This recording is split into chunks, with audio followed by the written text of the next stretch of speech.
नमस्कार, आप देख रहे हैं आज तक। आपके साथ मैं हूं अंजना ओम कश्यप। आज एमसीडी में बड़ी जीत आम आदमी पार्टी ने हासिल की है। वहीं 15 साल बाद हार का सामना बीजेपी को करना पड़ा है। हालांकि वो सेंचुरी तक तो पहुंच गए, लेकिन जो दम भरा जा रहा था कि एक तरफा आंधी चलेगी आम आदमी पार्टी के नाम पर, वो होता हुआ नहीं दिखाई दिया। इसी के साथ अब आम आदमी पार्टी ये दम भर रही है कि आने वाले वक्त में हमारा सरकार, केंद्र सरकार सहयोग करे।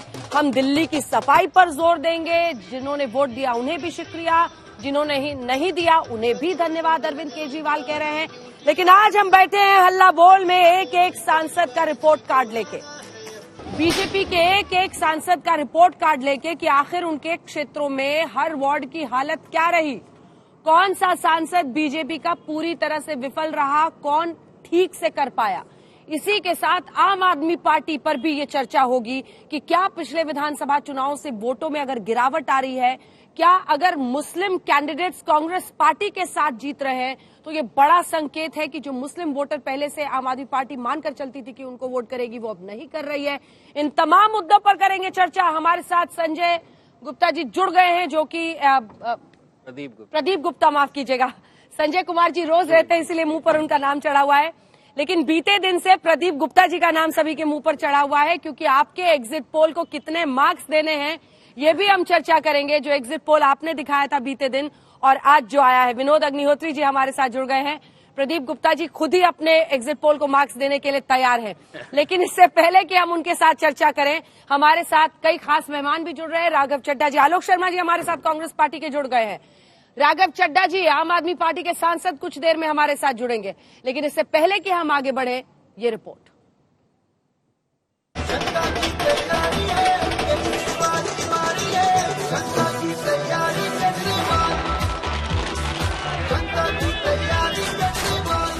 इतनी बड़ी जीत के लिए, इतनी शानदार जीत के लिए, इतने बड़े बदलाव के लिए, इतने बड़े परिवर्तन के लिए मैं दिल्ली के लोगों को बहुत बहुत बधाई देना चाहता हूं।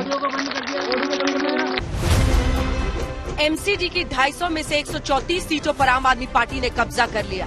दिल्ली की सत्ता पर कांग्रेस पार्टी ने दिल्ली नगर निगम में बहुमत का आंकड़ा पार कर लिया। लेकिन क्या आम आदमी पार्टी के लिए ये जीत वाकई बड़ी है? ये सवाल इसलिए क्योंकि पार्टी को सीटें भले मिल गई हों, लेकिन विधानसभा चुनाव के मुकाबले वोट शेयर में कमी आई है। जरा आंकड़ों पर नजर डालिए। 2017 में एमसीडी चुनाव में आम आदमी पार्टी ने 25.08% वोट हासिल किया था। वहीं 2020 के विधानसभा चुनाव में आम आदमी पार्टी ने 53.8% वोट हासिल किया और अब की बार एमसीडी चुनाव में 42.0% वोट मिले। उधर 2017 के एमसीडी चुनाव में बीजेपी को 36% वोट मिला था। 2020 विधानसभा चुनाव में बीजेपी ने 38% वोट बटोरा। अब की बार बीजेपी को 39% वोट मिले। खासकर हमें केंद्र सरकार की मदद भी चाहिए, केंद्र सरकार का सहयोग भी चाहिए।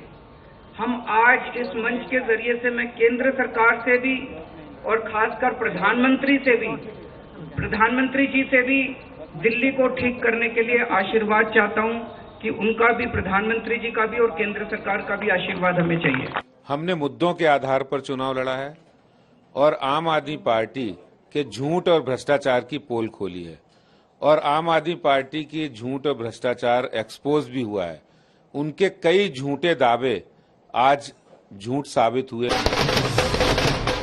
आम आदमी पार्टी के कार्यकर्ता और समर्थक जश्न में डूबे। उन्हें एमसीडी में मिला बहुमत, दमदार जीत नजर आ रहा है। लेकिन तय मानिए पार्टी के रणनीतिकार घटते वोट शेयर को लेकर जरूर परेशान होंगे।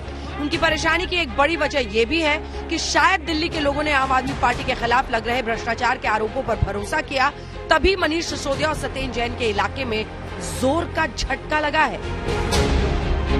शराब घोटाले का आरोप झेल रहे मनीष सिसोदिया के इलाके पटपरगंज में 4 में से 3 सीटों पर आम आदमी पार्टी की हार हुई है। वहीं जेल में बंद सत्येंद्र जैन के इलाके शकुर बस्ती की 3 सीटों पर आम आदमी पार्टी की हार हुई। डीटीसी घोटाले का आरोप झेल रहे कैलाश गहलोत के इलाके नजफगढ़ की 3 सीटों पर आम आदमी पार्टी की हार हुई है। वक्फ बोर्ड घोटाले में फंसे अमानतुल्लाह खान ओखला के विधायक हैं, लेकिन उनके इलाके की 5 में से 4 सीटों पर आम आदमी पार्टी की हार हो गई। पूरी दिल्ली में ये आम आदमी पार्टी के खत्म होने का समय अब शुरू हो गया है। आज जो इनके 2 भ्रष्टाचारी मंत्री थे, सत्येंद्र जैन के यहाँ की तीनों सीटें भाजपा ने जीती हैं। मनीष सिसोदिया की चार में से 3 सीटें भाजपा ने जीती हैं। कितने छापेमारी की, कितने उत्पीड़न किया, लेकिन पूरी दिल्ली ने मिलकर एक स्वर में कहा उनका बेटा अरविंद केजरीवाल कट्टर ईमानदार है और आम आदमी पार्टी कट्टर ईमानदार पार्टी है। केजरीवाल के दूसरे मंत्री या पूर्व मंत्रियों के इलाके में भी आम आदमी पार्टी का प्रदर्शन अच्छा नहीं रहा है। गोपाल राय के बाबरपुर की 4 में से 3 सीटों पर आम आदमी पार्टी को हार मिली। सबसे दिलचस्पी है कि मुसलमानों ने आम आदमी पार्टी का साथ नहीं दिया। ज्यादातर मुस्लिम बहुल इलाकों में कांग्रेस की जीत हुई है। कांग्रेस को मिली 9 सीटों में से 7 सीटों पर मुसलमान उम्मीदवारों ने जीत हासिल की है। आम आदमी पार्टी के विधायक जहां पर हैं, उनकी परंपरागत सीटों पे जिस तरह से कांग्रेस पार्टी के प्रत्याशियों ने विजय हासिल की है, उससे ये जाहिर होता है कि एक परंपरागत वोटर है जो हमारी तरफ लौट रहा है। हमें और पुनर्विचार की जरूरत है और जमीन पे मेहनत करने की जरूरत है। माना जा रहा था कि पूर्वी दिल्ली में आम आदमी पार्टी का प्रदर्शन अच्छा रहेगा, जैसा कि विधानसभा चुनाव में हुआ था, लेकिन ऐसा हुआ नहीं। पंकज जैन के साथ कुमार कुणाल, दिल्ली आज तक। तो ये है पूरी कहानी एमसीडी चुनावों के नतीजों की। हम आपको बीजेपी के एक एक सांसद का अपने अपने इलाके में क्या प्रदर्शन रहा है वो रिपोर्ट कार्ड भी दिखाएंगे। लेकिन राघव चड्ढा सांसद हमारे साथ इस वक्त आम आदमी पार्टी के जुड़ रहे हैं। राघव जी, बहुत स्वागत आपका, क्योंकि आखिरकार जो जीता वही सिकंदर, और ये जीत आपकी है जो कि साफ दिखाई दे रहा है। 134 सीटों के साथ आम आदमी पार्टी को एमसीडी में बढ़त मिली है। बहुत मुबारकबाद आपको। लेकिन इसी के साथ बीजेपी वाले कह रहे हैं कि मेयर तो उन्हीं का बनेगा। बहुत बहुत शुक्रिया। और अंजना जी, इस बधाई के लिए खास तौर पे मैं दिल्ली की जनता का अभिनंदन करता हूं, उनका शुक्रिया अदा करता हूं कि जैसे उन्होंने अपने बेटे अरविंद केजरीवाल जी के हाथ में दिल्ली सरकार की चाबियां थमाई थी, जिम्मेदारी दी थी, आज वैसे ही अपने बेटे अरविंद केजरीवाल जी के हाथ में नगर निगम की चाबियां सौंपते हुए एक बड़ी जिम्मेदारी हमें दी। और भारतीय जनता पार्टी जो 15 साल से नगर निगम में काबिज थी, उसे दिल्ली की जनता ने उखाड़ फेंका। भारतीय जनता पार्टी को हराकर दिल्ली की जनता ने एक बड़ा मैसेज दिया है कि हम काम करने वालों को वोट देते हैं, बदनाम करने वालों को वोट नहीं देते। और पिछले कई हफ्तों में आपने लगातार देखा और दिखाया भी कि कैसे 7 से ज्यादा मुख्यमंत्री बीजेपी के मैदान में उतरे, 17 से ज्यादा केंद्रीय मंत्री उतरे, 100 से ज्यादा सांसद, पूरा राष्ट्रीय संगठन भाजपा का और आरएसएस का मैदान में जुटा। और इसी के साथ साथ सीबीआई, ईडी, इनकम टैक्स, यहां तक कि तिहाड़ जेल में सजा काट रहे एक महाठग को भी ये लोग अपना स्टार प्रचारक बनाकर ले आए। लेकिन फिर भी जीत कट्टर ईमानदार आम आदमी पार्टी की हुई, अरविंद केजरीवाल जी की हुई, और नकारात्मक राजनीति को दिल्ली के लोगों ने दरकिनार किया।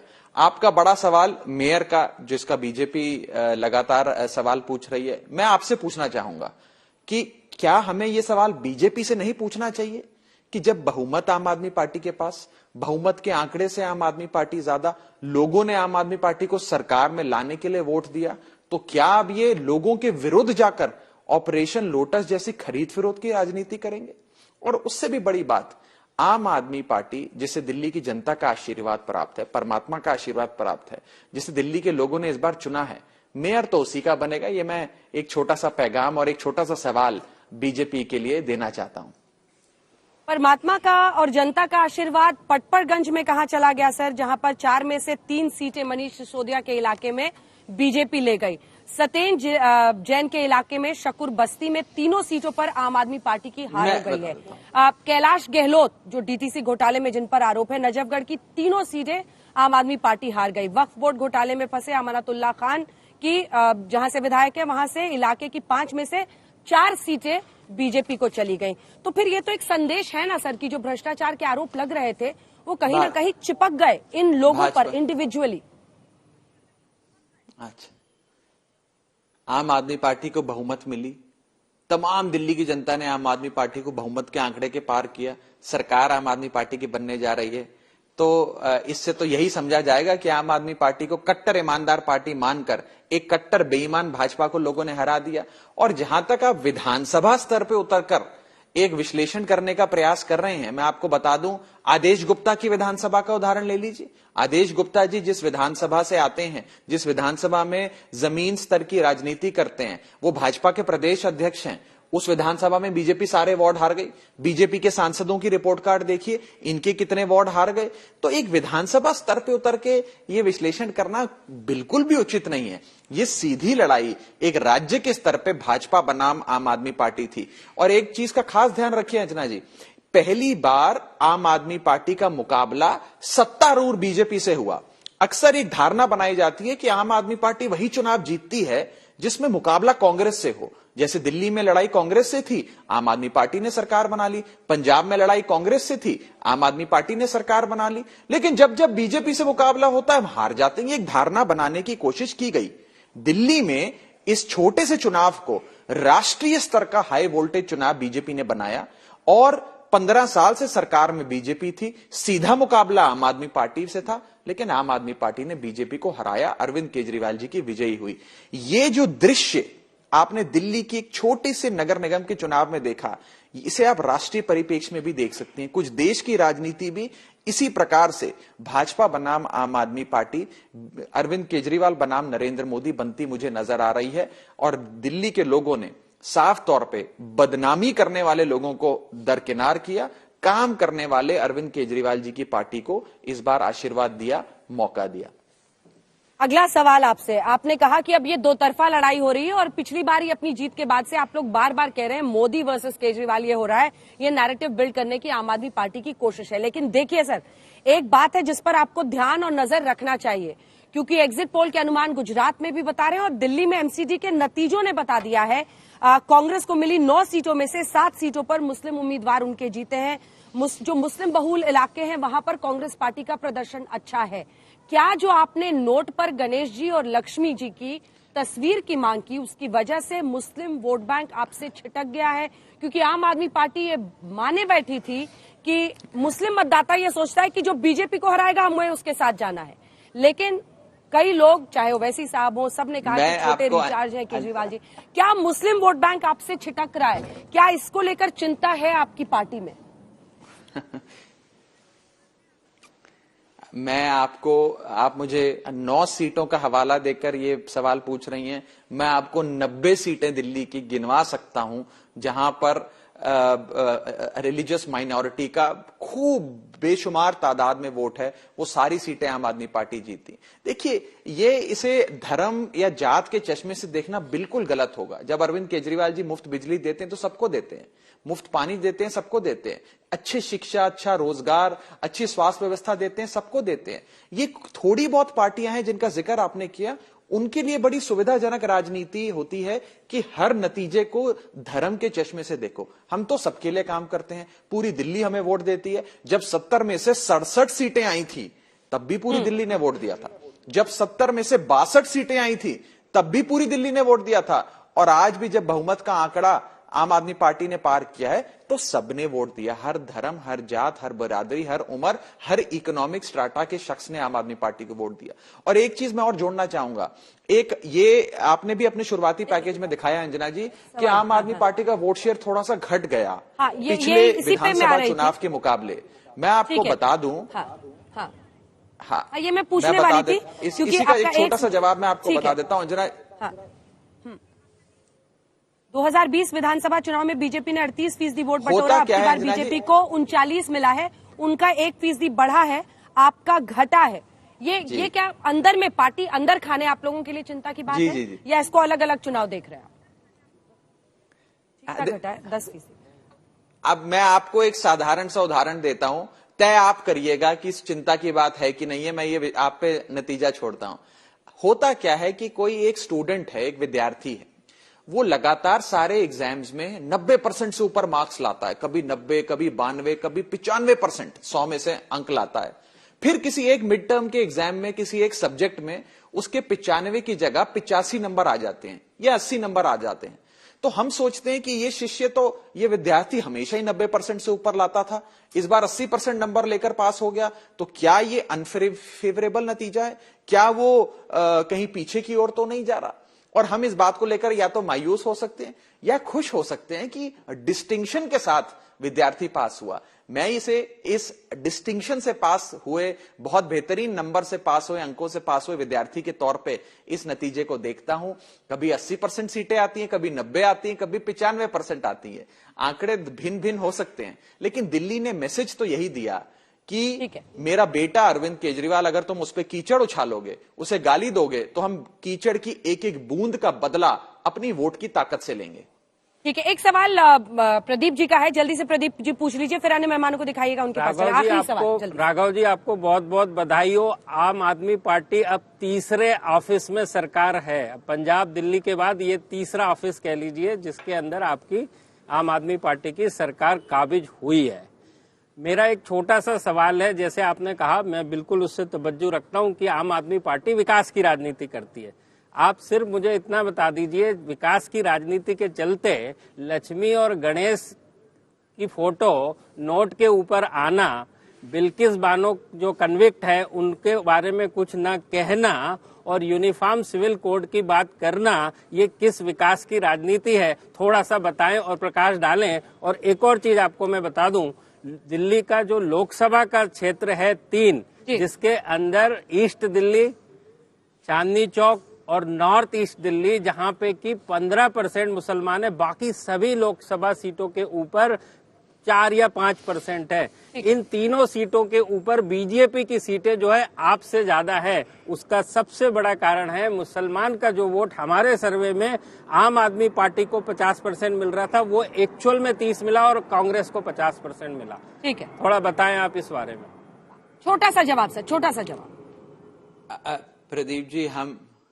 प्रदीप जी, बीजेपी ने ये सारा चुनाव आम आदमी पार्टी पर भ्रष्टाचार के झूठे आरोप लगाने पे लड़ा, और आम आदमी पार्टी ने ये सारा चुनाव बिजली, पानी, शिक्षा, स्वास्थ्य और नगर निगम का मुख्य मुद्दा दिल्ली को साफ करने का, सुंदर बनाने के मुद्दे पे चुनाव लड़ा। हमारा सारा कैंपेन यही था, और सब हमें वोट देते हैं। आप जैसे जो ये विश्लेषण करते हैं न्यूज चैनल पर बैठकर, उनके लिए बड़ा सुविधाजनक है ये कहना कि इस वर्ग ने दिया, इस धर्म विशेष ने आम आदमी पार्टी को वोट दिया, इसने नहीं दिया। हम तो सबके लिए काम करते हैं जी। अच्छे अस्पताल बनाएंगे, स्कूल बनाएंगे, हिंदुओं के बच्चे भी जाएंगे, मुसलमानों के भी बच्चे जाएंगे, सिख समाज के बच्चे भी जाएंगे, सब जाएंगे। हमारे लिए सब एक बराबर है। और हम लोग देश की बात करते हैं, 100% देश की बात करते हैं। देखिए 100% वोट तो किसी को नहीं मिलता। 100% तो आज तक हिंदुस्तान में, ठीक है, 100% तो राजीव गांधी, इंदिरा गांधी जी के दौर में भी नहीं मिला। विनोद जी भी पूछ रहे हैं कि क्या ऐसी कोई सरकार है जो वर्ग विशेष के लिए काम करती है? सब यही दम भरते हैं कि सबके लिए करते हैं।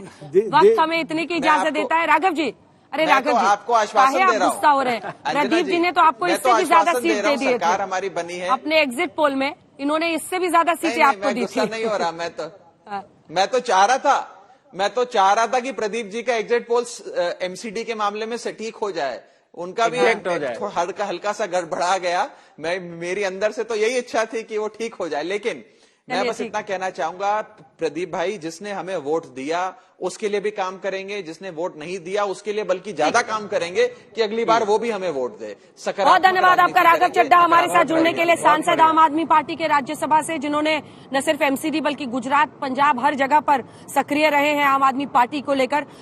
हमारे साथ गौरव भाटिया जी, आलोक शर्मा जी, जो गौरव भाटिया राष्ट्रीय प्रवक्ता भारतीय जनता पार्टी के जुड़ रहे हैं, आलोक शर्मा जी प्रवक्ता कांग्रेस पार्टी के, जैस्मिन शाह आम आदमी पार्टी के प्रवक्ता जुड़ रहे हैं, और प्रदीप जी और विनोद जी लगातार हमारे साथ बने हुए हैं। गौरव जी, आपके पास आते हुए तमाम बातें आपने सुनी है। बड़ा सवाल यही है कि आप रिपोर्ट कार्ड ही देख लीजिए सर अपने तमाम सांसदों का। अब सवाल ये है कि जनता को काम चाहिए।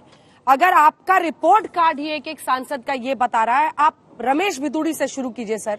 37 वार्ड है, जल्दी से एक एक बार दिखा देते हैं जिस पर गौरव जी लंबा जवाब देंगे। बीजेपी 13, आम आदमी पार्टी 23। जैसे मनीष सिसोदिया का रिपोर्ट कार्ड देखा जा रहा है, सत्येंद्र जैन का देखा जा रहा है, वैसे गौतम गंभीर का देखिए तो यही एक सांसद है जिनका रिपोर्ट कार्ड थोड़ा सा सम्मानजनक है, बल्कि अच्छा कहिए, डिस्टिंक्शन है। 22 बीजेपी और 11 आम आदमी पार्टी के। मनोज तिवारी 41 है, वहां पर बीजेपी को 18 मिली है, 17 आम आदमी पार्टी को। मार्जिनली अच्छा किया है बीजेपी ने, मनोज तिवारी ही चेहरे और खुलकर उन्होंने प्रचार किया। मीनाक्षी लेखी की सीट पर देखिए सर क्या हाल है। 25 कुल वार्ड है, 5 में बीजेपी जीती है, आम आदमी पार्टी 20 में जीती है। हंसराज हंस को देखिए 43 है, बीजेपी 14 पे जीती है, आम आदमी पार्टी 26 पे जीती है। तो ट्रैक रिकॉर्ड तो निकाला जाएगा सर। तो बीजेपी और उनके सांसद, शायद उनसे भी लोग खुश नहीं है।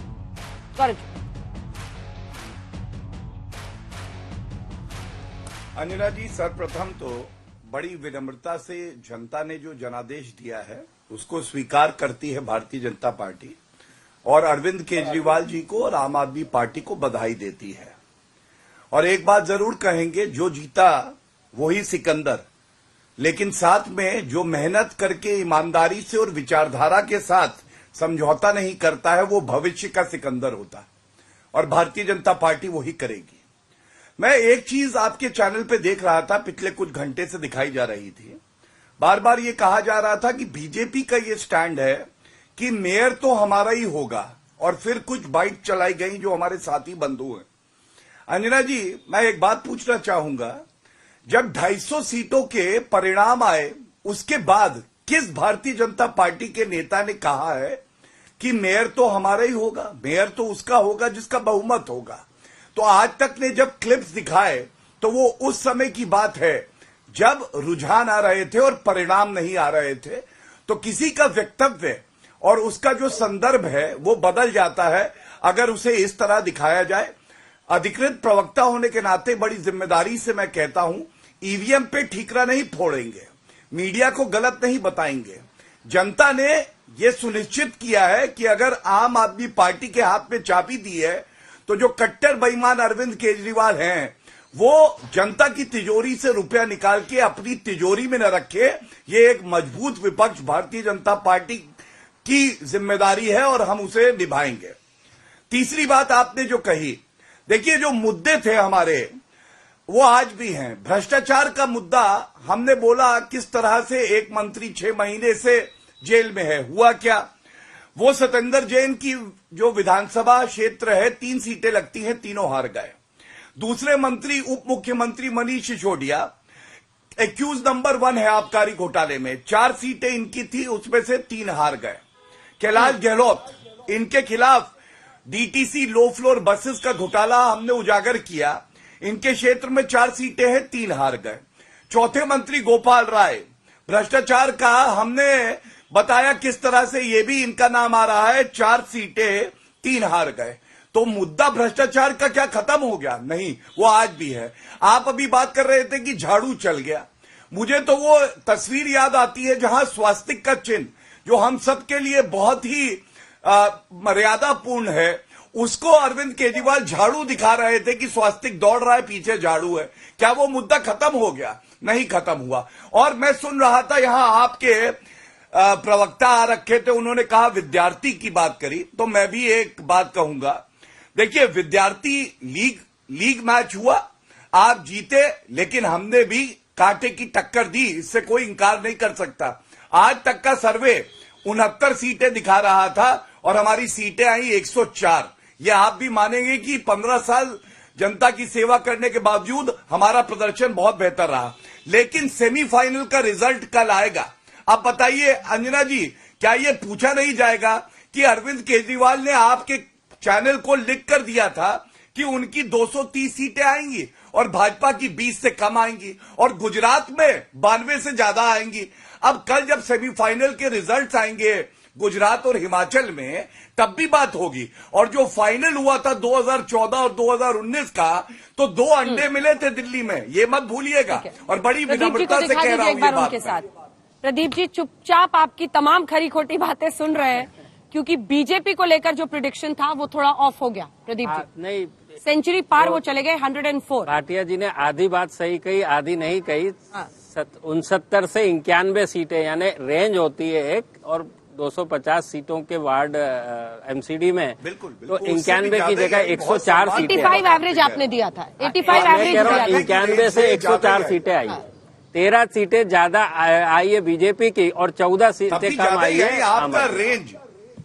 जी बिल्कुल सही है भाटिया जी, आपकी बात बिल्कुल सही है। और साथ में 42% आया है आम आदमी पार्टी का, जो कि 43 दिया था। सम्मान पूर्वक एक बात आपसे कह रहा हूं, मैं बहुत सम्मान पूर्वक आपसे एक बात कहूंगा। आपका सर्वे, आपका पोल बहुत सम्मानजनक है, बहुत मेहनत लगती है और ये एक आसान काम नहीं है। लेकिन जब उसका अध्ययन कर रहे हैं तो जो सही तथ्य है कि आपने 69 से 91 कही थी, हमारी 104 सीटें आई, ये आप भी मानेंगे कि हमारा प्रदर्शन बहुत अच्छा रहा है और हम एक तगड़े विपक्ष की भूमिका निभाएंगे। ठीक है, सैंपल साइज भी हमने बढ़ा लिया था, लेकिन वही वो खुद ही स्वीकार रहे हैं कि 13 के आसपास का फासला है जो बीजेपी का प्रेडिक्शन हुआ था उससे। आलोक जी को दिखाइए जल्दी से। आलोक जी, अब आपसे किस मुद्दे पर चर्चा की जाए, सर मैं यही सोच रही हूँ, क्योंकि अगर मैं कहूंगी कि कांग्रेस पार्टी खत्म हो रही है दिल्ली में, धीरे धीरे लोकसभा, विधानसभा, एमसीडी, आपका अस्तित्व अब कई चुनावों में लगातार गायब होता चला जा रहा है, तो शायद आपको बुरा लग जाए। लेकिन आप ही बता दीजिए या आप ही बोल दीजिए जो आपके मन में है, क्योंकि एमसीडी चुनाव को लेकर प्रधानमंत्री नरेंद्र मोदी की तस्वीर बीजेपी लगाती है तो शान से लगाती है। खड़गे साहब कहते हैं ये तो एमसीडी चुनाव में भी पीएम का फेस लगाते हैं। आखिर एमसीडी चुनाव को भी अगर बीजेपी पूरी ताकत से लड़ती है तो ये यूएसपी है या इसमें गलती है?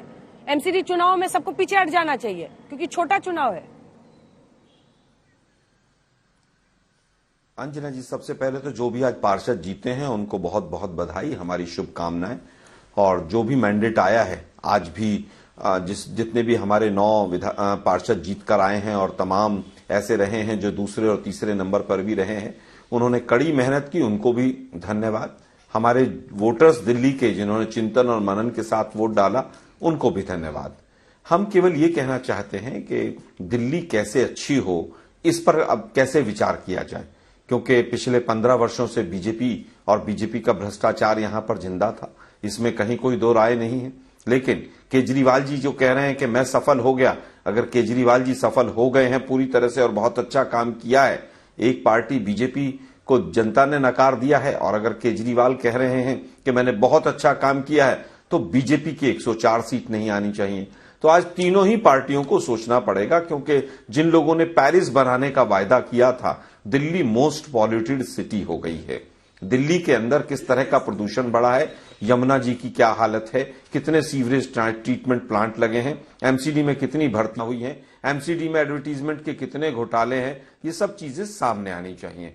कांग्रेस पार्टी दिल्ली कैसे अच्छी हो, विपक्ष में रहेंगे हमारे 9 पार्षद, और हम पूरा अपना विपक्ष की जो भूमिका है उसको निभाएंगे। विपक्ष की भूमिका निभाएंगे, इसी से संतुष्ट हैं वो। कह रहे हैं कि जितने पार्षद हैं हम लोग विपक्ष की भूमिका निभाएंगे। लेकिन देखिए, जीत है तो जीत है आम आदमी पार्टी की, लेकिन सेंचुरी तक बीजेपी का पहुंचना क्या ये संकेत दे रहा है कि जमीन उनकी खिसकी है, दरक रही है? क्योंकि विधानसभा चुनाव तो वो हार रहे हैं लगातार, या फिर है लड़ाई में?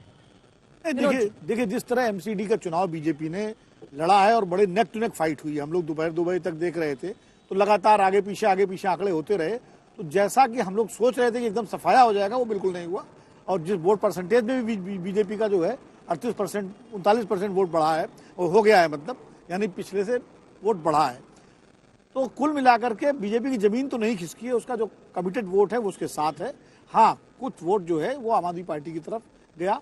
कांग्रेस के लिए एक सबक जरूरी है, एक सिल्वर लाइनिंग में देखता हूं कि उसका वोट परसेंटेज विधानसभा की तुलना में 12% हो गया, जो पहले 4% के आसपास था। हाँ। तो अगर कांग्रेस, जैसा आलोक जी कह रहे हैं कि विपक्ष की भूमिका निभाएगी, उसके पास कोई बैगेज नहीं है, क्योंकि शीला दीक्षित का शासन समाप्त हुए भी 10 साल हो जाएंगे जब अगला चुनाव आएगा, और एमसीडी में भी 15 साल से वो नहीं थी, अब आम आदमी पार्टी है। तो उसके पास कोई बैगेज नहीं होगा। अगर वाकई विपक्ष की भूमिका ढंग से निभाती है, उसके अध्यक्ष अगर ये कि पता लगा अपना वोट भी नहीं पता, उनको मालूम है कि है कि नहीं, तो दफ्तर का ताला नहीं, चौधरी कहीं दिख भी नहीं रहे हैं, दफ्तर का ताला भी नहीं खुल रहा 12 बजे तक। अगर इस हालत में रही पार्टी तब तो मुश्किल है कुछ भी। लेकिन अगर पार्टी ने इससे सबक लिया और अच्छे लोगों को मैदान में लाई और जो पैन दिल्ली की लीडरशिप उसको डेवलप किया, तो उसको फायदा मिल सकता है। तो फायदा मिल सकता है। जल्दी से आलोक जी एक छोटा सा रिएक्शन इस पे। अनिल चौधरी आज नहीं दिख रहे हैं प्रदेश अध्यक्ष आपके। देखिए, मैं समझता हूं कि बिल्कुल टेक्निकल मिस्टेक रही, उनका वोट नहीं था, वो चेक किया जाना चाहिए था, और ये गलती किसी से भी हो सकती है, और सबसे बड़ी गलती तो इलेक्शन कमीशन की है। लेकिन आज अनिल चौधरी जी को आना चाहिए सामने, और मैं स्वयं उनसे कहूंगा कि वो मीडिया को भी फेस करें। हार और जीत चलती रहती है, और वो युवा हैं अभी, और उन्होंने काफी मेहनत की है अपने कार्यकाल के दौरान भी। मैं भी स्वयं निवेदन करूंगा, जहां तक मुझे मैसेज है वो डीपीसीसी गए भी थे। 12 बजे तक दफ्तर तक नहीं खुला। आपको पता है सर, भारतीय जनता पार्टी को पता था। हाँ, आ रही हूँ गौरव जी। दफ्तर भी नहीं खुला था आलोक मुझे नहीं लगता है कि पॉलिटिकल पार्टी है, दफ्तर नहीं खुला। अंजना जी, मुझे लगता है ये कहीं ना कहीं मिस इन्फॉर्मेशन है। केवल वहां 2 दरवाजे हैं, हो सकता है कोई सा एक दरवाजा नहीं खुला हो, पूरा स्टाफ काम कर रहा था। 11:30 बजे वहां पर जो ऑफिस सेक्रेटरी उनसे मेरी स्वयं बात हुई है लैंडलाइन पर। ठीक है, चलिए कोई बात नहीं। दफ्तर खुले ना खुले, किस्मत जरूर खुले आम कांग्रेस पार्टी को, उसके लिए मेहनत करनी पड़ेगी। मैं लौट रही हूँ आपके पास गौरव जी, एक छोटा सा रिएक्शन, जिसके बाद मैं जैस्मिन शाह जी फौरन आपके पास आऊंगी, क्योंकि राघव जी से लंबी बातचीत हो गई थी, आम आदमी पार्टी का पर्सपेक्टिव आ गया। मैं आ रही हूँ जैस्मिन जी आपके पास, लेकिन गौरव जी अपनी बात कह लीजिए। देखिए अंजना जी, आप जीत में कैसा व्यवहार रखते हैं ये अहमियत रखता है, लेकिन कोई भी पार्टी अगर दिलों को जीतना चाहती है कि भविष्य में जनता आशीर्वाद दे, तो हार में भी आपको ईवीएम पे ठीकरा नहीं फोड़ना, मीडिया को गलत नहीं बताना, आपको जो जनादेश आया है उसे स्वीकार करना होगा। लेकिन जैसा मैंने कहा, पहली बात जो मुद्दे हमने उठाए थे कि कट्टर बेईमान है ये आप पार्टी, वो उठाते रहेंगे। और 2 सवाल मेरे मन में आए, अरविंद केजरीवाल जी को सुन रहा था इसलिए पूछ रहा हूं। पूरे कैंपेन में अरविंद केजरीवाल रोते गाते रहे, उन्होंने बार बार कहा मनीष सिसोदिया को गिरफ्तार कर लिया जाएगा और जांच एजेंसियों का दुरुपयोग होता है।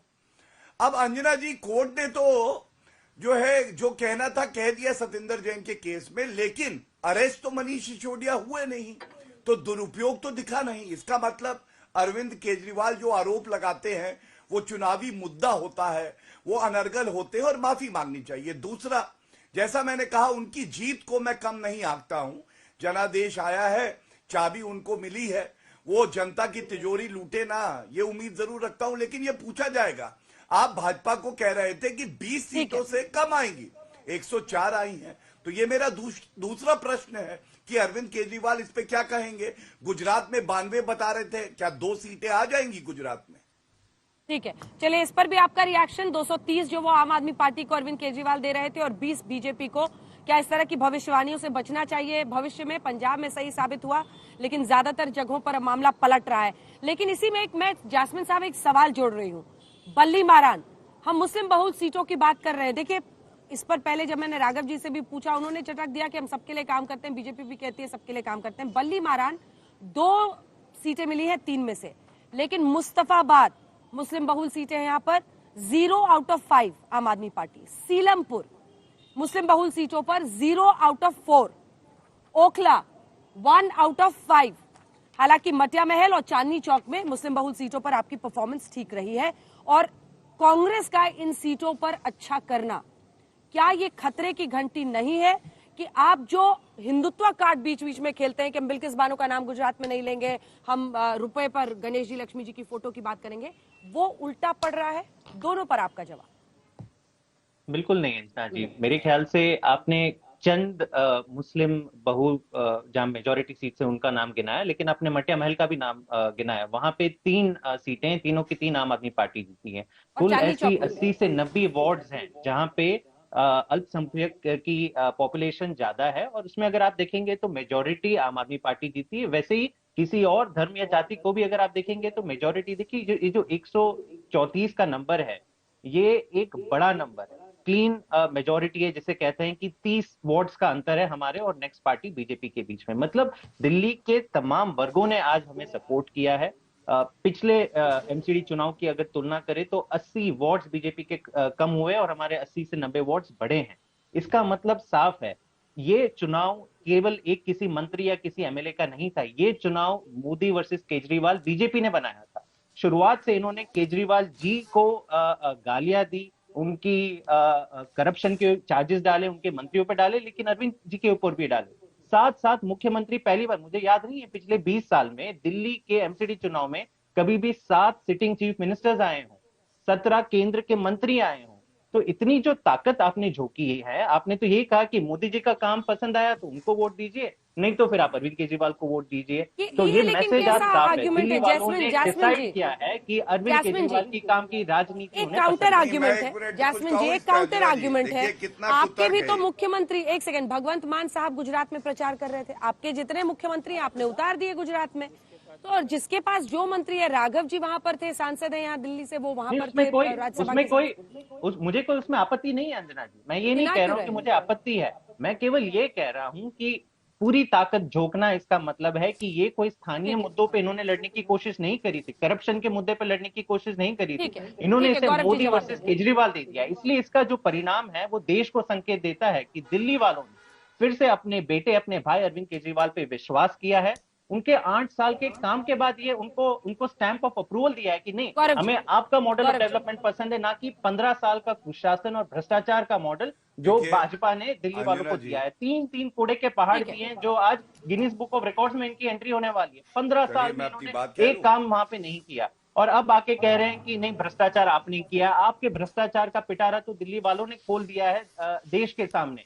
मोस्ट करप्ट डिपार्टमेंट का जो एक्रोनिम दिया गया है वो मेरे ख्याल से एक शेमफुल है दिल्ली की जनता के लिए, और वो केवल जवाब सुन लीजिए।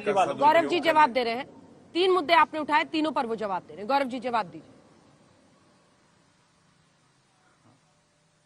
देखिए, मैंने पहला सवाल अरविंद केजरीवाल से पूछा था, प्रवक्ता से उम्मीद थी वो बोलेंगे।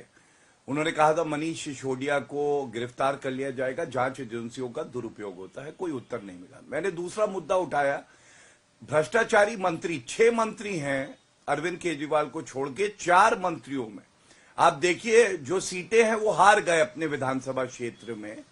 तो इससे क्या ये नहीं साबित होता कि जनता आपको कट्टर बेईमान मानती है? अभी भी आपने उत्तर नहीं दिया। और तीसरा, मैंने पूछा 230 सीटें आने वाली थी, हम 20 से कम आने वाले थे, और हुआ क्या हम सबने देखा। लेकिन आज इतना जरूर कहना चाहूंगा कि देखिए भारतीय जनता पार्टी का जो वोट शेयर है वो 3% अभी भी बढ़ा है। क्या दर्शाता है कि जो लोग हमारी लीडरशिप में, हमारी विचारधारा में आस्था रखते हैं वो हमारे साथ खड़े हैं।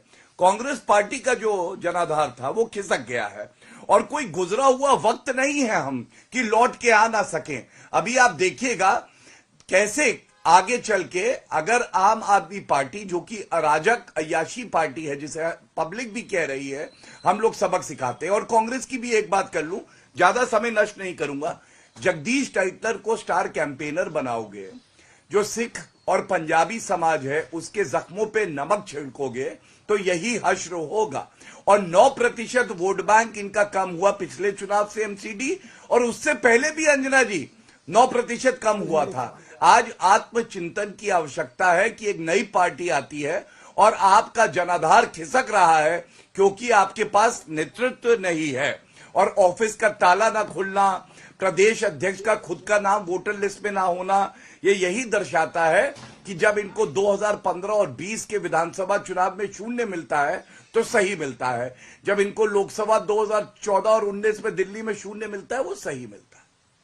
ठीक है, दोनों चुके यहाँ हाथ उठा रहे हैं, उसके बाद में राजनीतिक मेहमानों के पास आएंगे। प्रदीप जी, 11% वोट कहाँ गए? नहीं 11 नहीं, 12% बीजेपी दोनों को 12%। हाँ 12% वोट जो मैं जास्मिन को बधाई दूंगा। आम आदमी पार्टी अब तीसरे ऑफिस में सरकार बनाएगी, ये अपने आप में बड़ी बात है, इसमें कोई दो राय नहीं है। लेकिन जिस हिसाब से जास्मिन ने कहा कि 8 साल के अरविंद केजरीवाल जी का जो प्रशासन रहा, जो विकास कार्य रहे वगैरह वगैरह, तो आप विकास कार्य की बात तो कर रहे हैं स्टेट असेंबली इलेक्शन के संदर्भ में, क्योंकि चीफ मिनिस्टर तो वो स्टेट के हैं।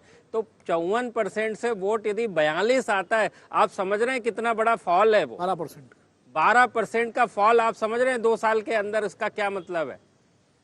प्रदीप जी, मैं आपका आंसर बस एक ही शब्द से कहूंगा कि लोकसभा चुनाव का अगर आप आकलन करें कि लोकसभा नहीं, असेंबली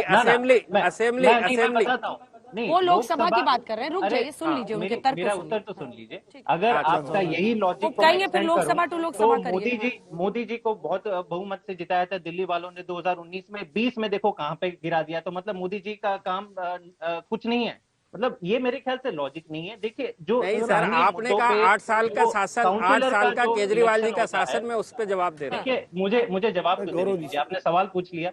देखिए सवाल होता है कि काउंसिलर का चुनाव बहुत ही लोकल इश्यूज पे, लोकल फेस पे भी लड़ा जाता है, लेकिन हाँ एक डेवलपमेंट की उम्मीद थी। दिल्ली देश की राजधानी, दिल्ली वाले समझते हैं कि हमें एक बेंचमार्क सिटी बनाना चाहिए, दुनिया का नंबर 1 शहर बनाना चाहिए। और उसके पास 2 ऑप्शंस थे, या तो इनका 15 साल का जो कुशासन था जहां पे एक स्कूल नहीं ये लोग बता पाएंगे जिन्होंने ठीक करे, कूड़े के पहाड़ देखिए इतने बड़े बढ़ते जा रहे हैं। लेकिन दूसरी तरफ उन्होंने केजरीवाल जी की काम के उदाहरण देखे हैं।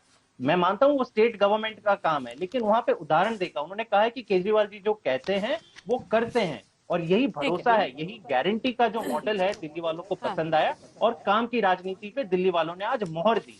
ठीक है, विनोद जी जल्दी से। गौरव जी, मेरा एक प्रश्न है। आपने कहा कि हम गुजरे जमाने के लोग नहीं हैं और वापस आएंगे, आपका जो जिस तरह परफॉर्मेंस है वो भी ये बताता है एमसीडी में, लेकिन दिल्ली विधानसभा के मामले में 1993 के बाद से बीजेपी लगातार पीछे होती गई और आज जिस स्थिति में है तो गुजरे जमाने जैसी बात है। उसके लिए क्या प्लान है आपका? देखिए विनोद जी, ये बात आप भी मानेंगे कि कई चुनाव होते हैं और भारतीय जनता पार्टी के प्रवक्ता और लीडर हमेशा उस चर्चा में शामिल होके जो भी जनादेश आता है उसे स्वीकारते हैं, और उसके बाद हम लोग समीक्षा करते हैं, आत्मचिंतन करते हैं। और ये बात बिल्कुल सही आप कह रहे हैं कि विधानसभा चुनाव में हमें अपनी ताकत बढ़ानी होगी, लेकिन ये भी बात सही है कि दिल्ली की अगर बात करें तो अरविंद केजरीवाल को हराने का मादा अगर किसी में है, अब कांग्रेस पार्टी तो सिमट गई है, तो वो भारतीय जनता पार्टी में ही है, और वो बात स्पष्ट हो जाएगी जब अगला चुनाव आएगा। चलिए अगले चुनाव में बात करेंगे। एक बार फिर से आप सभी का बहुत धन्यवाद। और अब तो कल सुबह 6 बजे से लगातार हम आपको दिखाएंगे। 8 बजे के बाद नतीजे भी आने शुरू हो जाएंगे। सुबह 6 बजे से रहिएगा आज तक के साथ, क्योंकि गुजरात और हिमाचल प्रदेश के सबसे तेज नतीजे हम आपको आज तक पर दिखाने वाले हैं। लेकिन हाँ, एक मौका आज आम आदमी पार्टी को जरूर मिल गया जब राजधानी दिल्ली में मनोज तिवारी के गाने पर रिंकिया के पापा पर डांस कर रहे थे आम आदमी पार्टी के कार्यकर्ता, क्योंकि सेंचुरी पार बीजेपी जरूर है लेकिन बहुमत आम आदमी पार्टी को एमसीडी चुनाव मिला है। देखते रहिए।